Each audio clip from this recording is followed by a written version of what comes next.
is that in the event of certificate of naturalization being granted to him, he intend to reside in India or to enter into or continue in service under a government in India or under any international organization of which India is a member or under a society, company और body of person establish in India.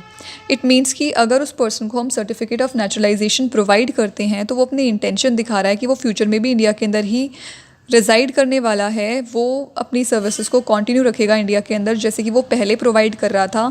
वो अपनी membership को continue रखेगा किसी ऐसी international organisation के अंदर जिसका इंडिया पार्ट है. तो वो पर्सन जो है इंडिया का सिटीज़न बाय नेचुरलाइजेशन बन सकता है. However, the government of India may waive all or any of the above condition for naturalization in the case of a person who has rendered distinguished services to the science, philosophy, art, literature, world peace और human progress.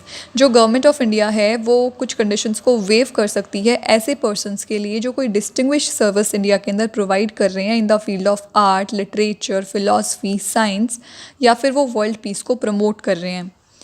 Every naturalise citizen must take an oath of allegiance to the constitution of India. हर एक naturalise citizen को एक oath लेनी पड़ेगी कि वो elegance दिखाएगा हमारे कॉन्स्टिट्यूशन को लेके. इट मीन्स कि वो हमारे कॉन्स्टिट्यूशन के प्रति निष्ठा दिखाएगा, ईमानदारी दिखाएगा और हमारे कॉन्स्टिट्यूशन का ओवरऑल रिस्पेक्ट करेगा.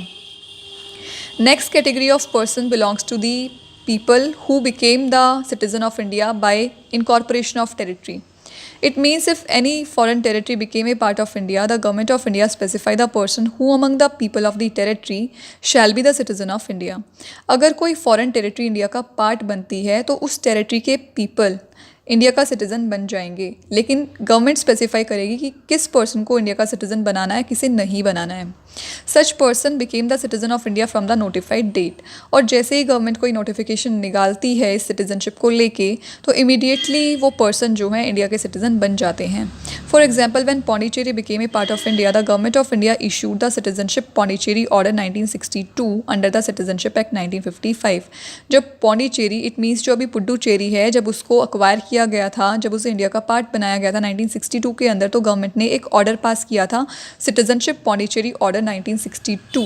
इमीडिएटली पासिंग दैट ऑर्डर जो पर्सन बिलोंग करते थे पौंडीचेरी से वो इमीडिएटली आफ्टर दैट डेट वो इंडिया का पार्ट बन गए थे. So this is all about incorporation of territory.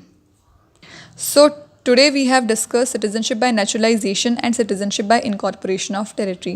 In our next video we will discuss Assam Accord.